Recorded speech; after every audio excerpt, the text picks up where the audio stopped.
Hey guys, welcome to Breakfast All Day. How's it going? I'm Christy. That's Matt. That is Alonso.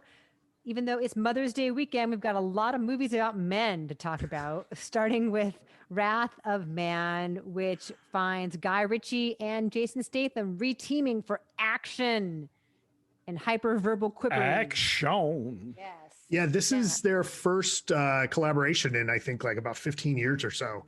Um, yeah, I hope that their last one wasn't what was it, Revolver, that terrible Mhm. movie in Vegas. Anyway, this is great. We see Jason Statham as a character named H, who starts working as a guard, a driver for a truck company, Armored like truck company. an armored truck company, and one day on the job, his truck gets possibly, there's an attempted robbery, and he quickly dispatches everyone with no frills. He's just competent and awesome, even though he only passed the test at like 70%.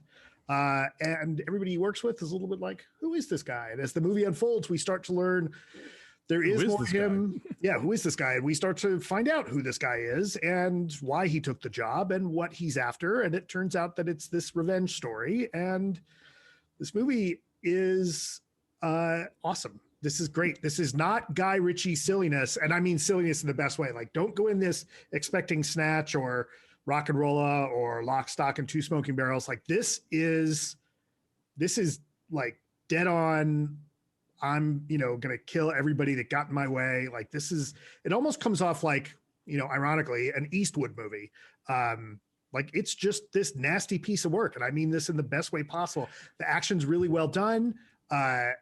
And, Statham's enough of a kind of cipher in this movie that it's okay. And it just like gets down to business doing what it does. And it doesn't waste any time. And I like this. I think I think the richiness of it is the way that it jumps back and forth in time.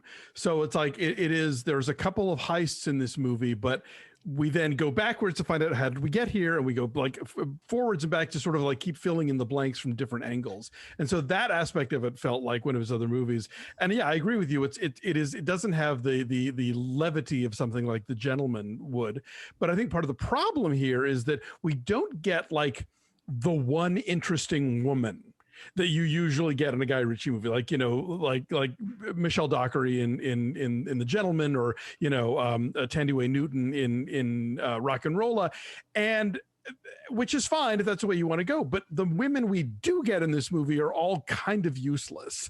Like, they either are there to have sex with Jason Statham and then, like have bad things maybe happen to them later, or they're like, victimized, sex trafficked victims, or they're like his ex-wife who's barely in the movie. And it's like, I get that he wants to make this grimmer, but I wish like we'd gotten the one capable woman that we usually get in his other movies, or have none. Like that was also an option.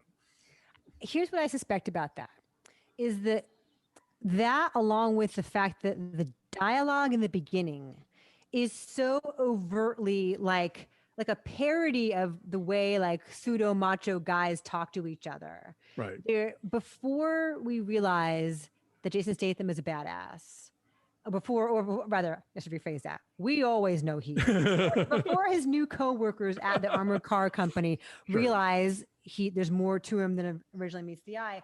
There's a lot of like put downs based on like sexuality or femininity. Which is a Ritchie thing. But I feel like it's a conscious kind of almost self-parody, I think, of the kind of manly men and the kind of like bravado and swagger that you would see in an action movie. And I think he does that to then subvert our expectations about what we're going to see. I think it's a conscious choice. And as a woman who often thinks like, hey, we need more substantive roles for women, I think he's trying to say something about the kind of movie that this ordinarily is.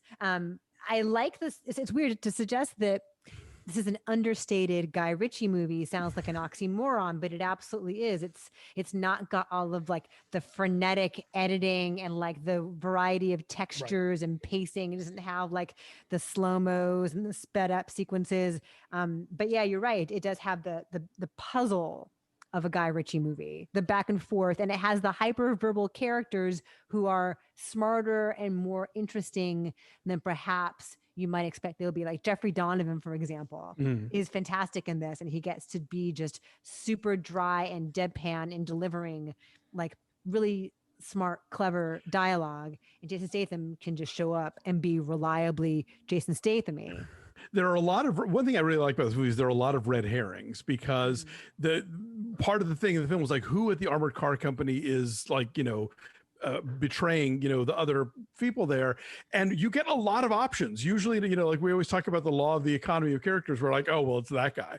This one, like, there are several ways it could go. And so it's like, okay, way to go, movie. I hear what you're saying, Christy. And I think the only reason I bring it up is because I think even in the movies that I mentioned where there are strong female characters, Ritchie in these crime movies revels in that sort of like manly man, brayish displays of machismo, like, skirting on the edge of homophobia, but mainly being homosocial. Like, I think he's been able to do both those things at the same time. So I don't know if him not doing it in this movie is because he's making a statement about those kind of movies, because these are the movies he makes.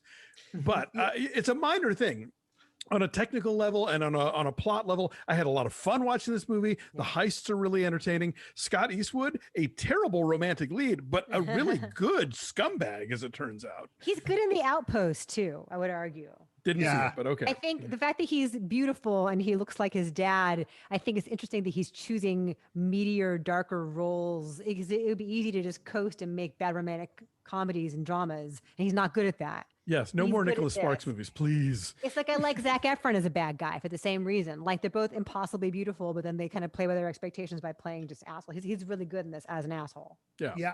I liked how lean and mean this was. And to a certain extent, it's almost like the one female character that's working at the shop. Like you kind of could have made any of those characters, any of those other characters female,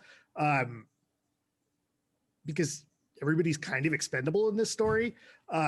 This is, like I said before, like this is a nasty movie, sort of, it's not quite at that level, but sort of in the way Ronin is, in that it's also a very interesting movie where the people that are actually competent in this are really fascinating to watch. And, the difference, I think, and I don't want to give a bunch away, but the difference is, what if almost half the team in Ronin was like the idiot character that Sean Bean plays, right? Because these guys all act tough, and then when it comes down to it, like, oh, you guys are terrible. Now, granted, that's partly because the company very much tells them, like, oh no, don't fight. You just let him have the money. Like you let it go. And so when Statham like is kicking everyone's ass, like, what? But that's not what do you? We didn't. Yeah, including Post Malone, by the way, who plays one of the would-be assailants. Yeah, it's a really interesting supporting cast, though, including Post Malone. I also like Josh Hartnett. Because again, he's somebody who like he's full of bravado, but like when shit goes down, he absolutely collapses. I also like this actor who is most amazing face, Daryl De Silva. He's this guy. Oh yeah. Yeah. That's a great face. He's like beautifully, dramatically like a Game of Thrones villain guy. Yeah. He's in Northman. I have no idea who he is, but he's fantastic in this. Yeah, Laz Alonso is in this, and Raul Castillo, and there's a lot. Rob Delaney in like one scene. Right. Yes, Eddie Marzan, yeah. Eddie Marzan, Holt McCallany. Like it's any of these characters that get dialogue, more than like 3 or 4 lines of dialogue. You realize like, oh, it could be any of these people, which is great. Yeah. I also like that it's a very different LA. It's like scuzzy industrial LA in a way that reminded me of the Limey. This reminded me of the Limey in a lot of ways. Oh, where and I do call him a Limey at some point in this movie, where he's just no nonsense and he goes and he gets shit done and he exacts his revenge. Anyway, I dug it. I'm saying 8. I said 7. I think there were elements about it that I think that Ritchie's done better elsewhere, but I think this is very entertaining and I had a really good time. Yeah, I said 8. I don't know that this is essential theater viewing, but it will be a good time in the theater. 7.7 is our number. Yeah. So, hey, thanks for watching. Like this video, subscribe to our YouTube channel, follow us at BeFastAllDay on Twitter, Instagram, and Facebook. And why not stop by our Patreon page at patreon.com/BeFastAllDay. We're currently talking about Handmaid's Tale. We've got Loki coming up, but lots of other cool stuff that only our subscribers get to see and hear. So you want to be one of them. Thanks for watching. We'll see you guys next time. Bye.